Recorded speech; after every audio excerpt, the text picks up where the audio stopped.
Oke, Smart Viewers, Anda kembali menyaksikan Good Talk dan kita sudah terhubung bersama narasumber kita hari ini yaitu Sarah Kimberly sebagai pramugari Saudi Arabia Airlines.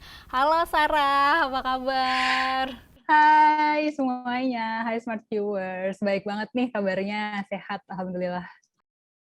Sarah ini tinggal di Jeddah, jadi agak jauh ya, jauh banget malah sama kita.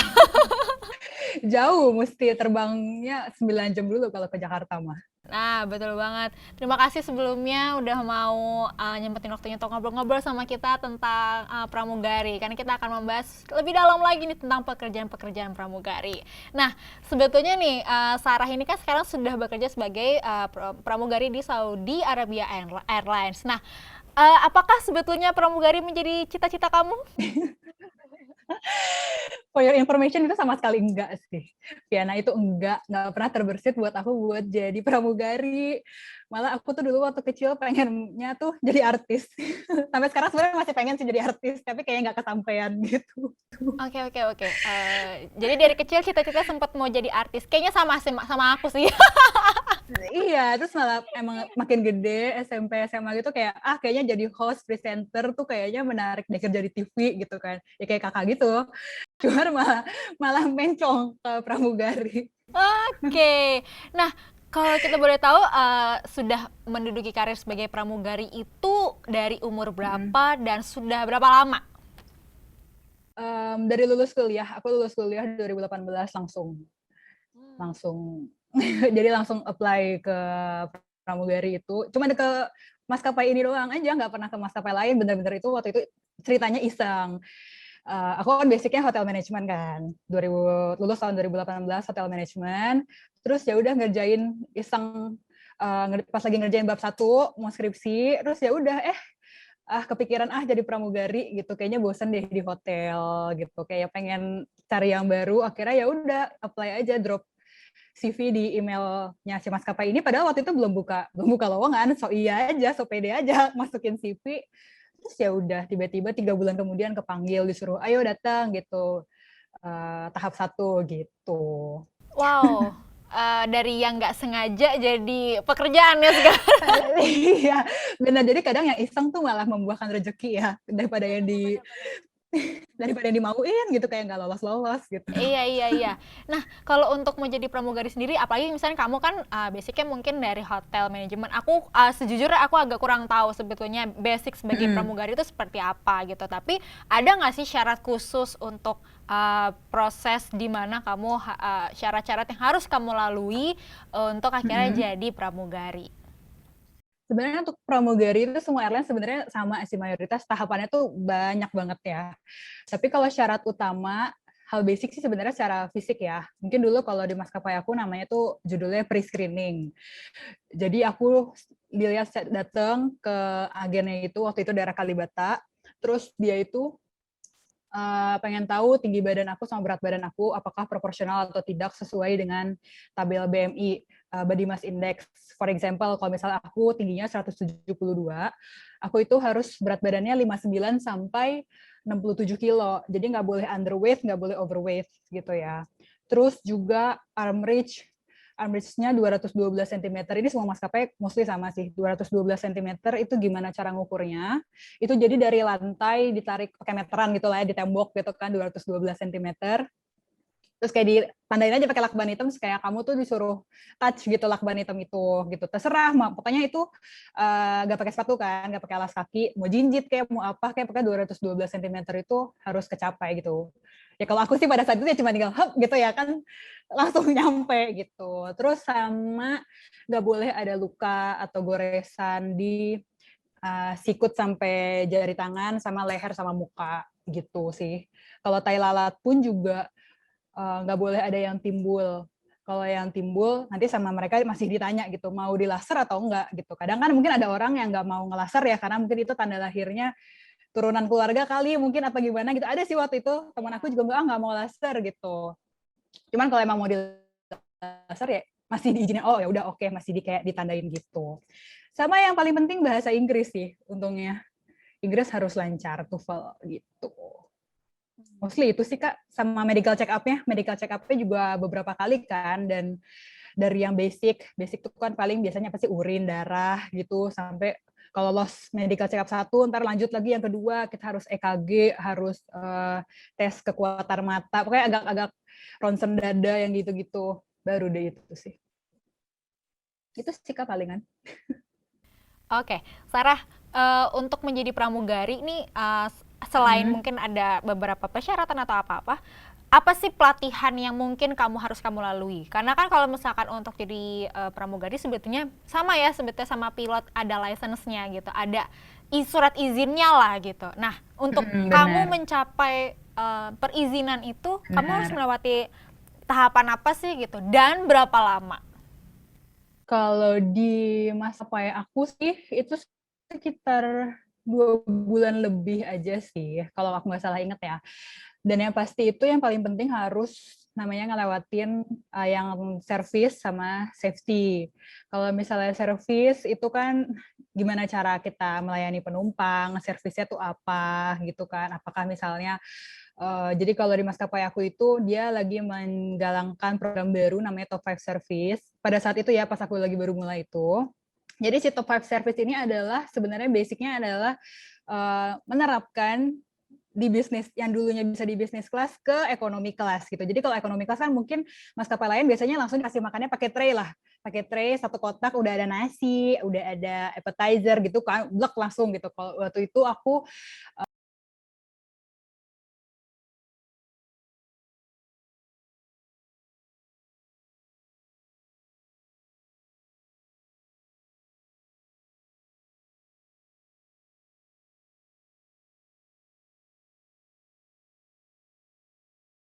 sebulat itu, nggak bulat sih, sepanjang itu gitu kan.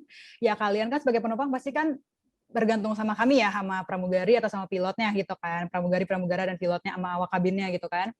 Jadi ya benar-benar harus di training dengan baik, nggak cuma mungkin kalau secara sepintas emergency landing, tapi kan masalahnya nggak cuma emergency landing doang, misalnya landing di laut gimana, tapi kan kayak ntar kalau tiba-tiba ada teroris gimana, ntar kalau tiba-tiba itu yang negatif, ntar kalau misalnya ibunya tiba-tiba mau melahirkan, ada ibu hamil mau lahiran, ntar ada bapaknya yang jantungan tiba-tiba sakit jantung, itu kita harus tahu gitu, action apa yang harus kita lakukan gitu.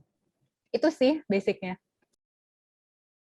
Nah, itu kan basic. Berarti selain yang tadi mungkin yang masalah apa tray makan itu mungkin lebih ke tata cara dan juga apa ya manner mungkin bisa dibilang seperti itu ya gitu dan juga safety berarti adalah ini 2 poin penting yang harus dimiliki seorang pramugari. Iya, Nah, benar. Gimana sih cara welcoming the guest gitu? yes, nah mungkin di luar itu banyak tahapan-tahapan yang mungkin kamu lalui juga. Yang aku mungkin juga aku nggak tahu ya basicnya seperti apa. Apa sih yang paling sulit gitu untuk belajar sebagai seorang pramugari atau mungkin niat untuk terbangnya kah atau karena kan butuh keberanian ya sama terbang terus juga mungkin tadi untuk yang safety harus kita kan bukan cuma hanya untuk takut emergensi atau ada accident doang tapi juga kalau ada sesuatu hal force majeure kayak ya tadi ibu melahirkan gitu apa yang paling susah yang ketika belajar aduh susah banget nih gitu.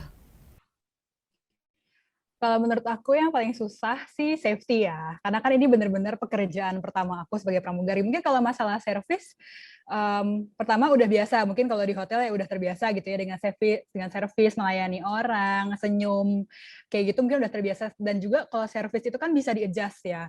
Misalnya gini, dalam waktu aku terbang dari kota ini ke kota itu, misalnya cuma 5 jam gitu, kayak servisnya tuh harus kelar kan udah ada SOP-nya kan harus servis A, B, C, D gitu sampai landing. Itu bisa di-adjust kalau tiba-tiba nih tiba-tiba misalnya nggak 5 jam, misalnya jadi 4 jam, berarti kan misalnya ada servis yang di skip gitu ya, it's okay gitu sebenarnya ya udahlah santai gitu. Tapi kan kalau safety itu kan sebenarnya main faktor banget gitu loh yang benar-benar harus banget dipelajarin, dimengerti, dipahami gitu. Jadi menurut aku itu susah banget dan aku tuh yang kayak pada saat pelatihan, saat training tuh yang kayak aduh ini gimana gitu kan. Sementara kan kayak aku nggak tahu, nggak pernah belajar gimana caranya kalau tiba-tiba orang sesak napas misalnya kayak aku harus melakukan CPR. Itu gimana prosedurnya gitu kan. Atau enggak misalnya ntar kalau ada yang melahirkan gimana ya ampun aku aja nggak pernah melahirkan gitu kan belum nikah gitu kan jadi kayak ketakutan tersendiri yang kayak gitu sebenarnya tuh ada pasti gitu kan cuman kan pada faktanya kita harus hadepin apapun itu ya kondisinya di pesawat masalahnya kalian kan bergantung sama kita kalau kitanya juga bingung terus gimana dong gitu kan nggak boleh gitu. Itu sih yang sulit menurut aku.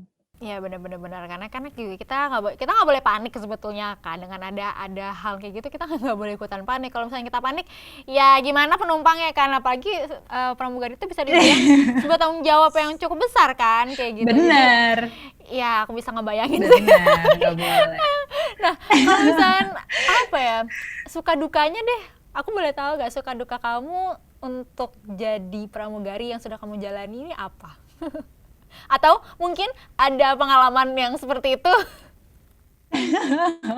Kalau suka dukanya waktu itu ya sukanya sebenarnya ya udah pasti senang lah ya, mungkin income-nya besar gitu ya. Tapi kan dibalik income besar kita resikonya juga besar ya gitu. Yes. Terus bener banget kan. Jadi jangan ngelihat income besarnya aja gitu. Terus misalnya bisa keliling dunia itu kan, meskipun pas lagi landing di misalnya di London gitu. Cuman semalam aja ya at least bisa menghirup udara atau bisa ngelihat Big Ben gitu atau Menara Eiffel gitu kan, ya at least foto lah gitu kan sekali. Ya itu menyenangkan sih gitu. Cuman kalau misalnya dukanya ya gitu jet lag. Bener-bener jet lag. Jadi ya kayak kamu kan terbangnya hidupnya kan kayak udah nggak office hour gitu, misalnya kayak udah malam ya pasti tidur gitu kan, enggak, tiba-tiba terbangnya subuh pun juga memang kayak langsung tiba-tiba ke airport 1 jam sebelum, enggak kan, kayak aku harus make up dulu, cepola dulu, itu kan kayak udah beberapa jam tuh aku harus melek tuh sebelum sampai airport gitu kan. Dan aku pun mungkin tipikalnya yang nggak bisa tiba-tiba ya udahlah aku siap-siap setengah jam aja, aku nggak suka yang kayak gitu. Jadi kayak benar-benar harus, biasanya aku 2 jam sebelum gitu kan udah bangun gitu kan. Jadi kayak agak santai aja make up-nya, aku nggak suka yang buru-buru gitu. Atau enggak misalnya besok terbangnya ya jet lag sih bener. Hari ini ke Cina gitu kan. 9 jam, 8 jam, 9 jam, besoknya harus udah terbang lagi, misalnya meskipun ke Dubai doang yang cuma 2 jam, itu kan kayak, itu lelah banget sih, gitu. Body clock sih lebih ke arah gitu ya.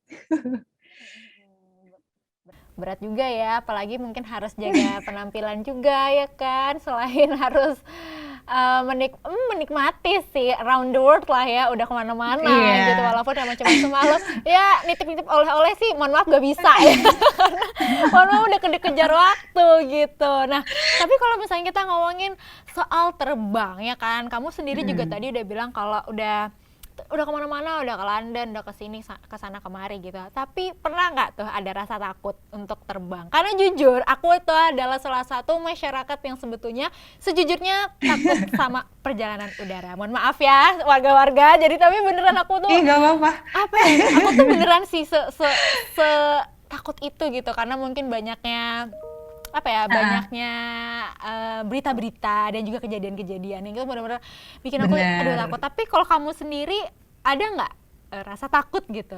Atau misalkan kamu habis mengalami apa, aduh takut lagi tapi harus nih gitu. Gimana sih, ceritain dong. Takut otomatis sih ya, waktu itu pertama kali yang bener, aku tuh sebelumnya tuh nggak pernah, bukan tipikal orang yang suka jalan-jalan keluar kota dan keluar negeri gitu. Jadi kayak jalan-jalan tuh ya udah naik darat gitu. Jadi emang keluargaku yang tipikalnya nggak pernah jalan-jalan ke luar negeri, jarang ya naik pesawat tuh, paling cuma berapa kali nggak sih, paling cuma ke Bali kemana, itu kan cepet ya kan. One day kayak ya udah ayo kalian diterima terbang tuh ke Jeddah, which is 9 jam kan, aduh sendirian gitu kan. Mungkin dulu selalu terbangnya sama teman, sama keluarga gitu kan, ada orang lah, kayak lu liburan nggak mungkin, gue nggak sendirian gitu. Ini sekarang kan sendirian buat kerja. Jadi kayak pas take off waktu itu tuh kayak takut banget. Aduh ini baru take off gitu kan. Cuman at the end lama-lama ya biasa aja sih. Karena pekerjaan kali ya. Kan ya udah berapa ratus landing, berapa ratus take off nih aku sekarang menjalani selama 2 tahun, udah berapa ribu kali ya kan. Jadi ya udah bener-bener biasa aja. Mau turbulence, semua apa aja kayak goyang-goyang gitu. Jadi kayak udah kayak lagi di bus aja gitu. Bener-bener udah nggak mikir, cuma mikirnya tuh kayak udahlah yang penting landing, aku mau tidur, udah terserah, aku mau tidur, aku mau jalan-jalan, udah terserah gitu, udah nggak peduli sih. Semua pramugari kayak semua pasti mikirnya gitu. Beda ya sama masyarakat umum kayak aku gitu yang masih agak takut-takutan. Mohon maaf jadi kelihatan kampung nih. Tapi itu kan tugasnya. Banyak Kak, masa banyak di pramugari di pesawat tuh yang pada takut gitu, yang benar-benar sampai takut banget deh gitu kan. Akhirnya ya aku yang ngedeketin, udah Bu nggak apa-apa, tenang aja gitu loh. ya udah berdoa lah, berdoa gitu. Balik lagi jadi main job kamu ya untuk menenangkan si penumpang-penumpang tersebut yang mengalami berbagai macam Benar. reaksi gitu. Oke, aku mau ngobrol-ngobrol sama kamu, tapi kita break dulu ya. Jadi Smart Viewers jangan kemana-mana, tetaplah di Good Talk.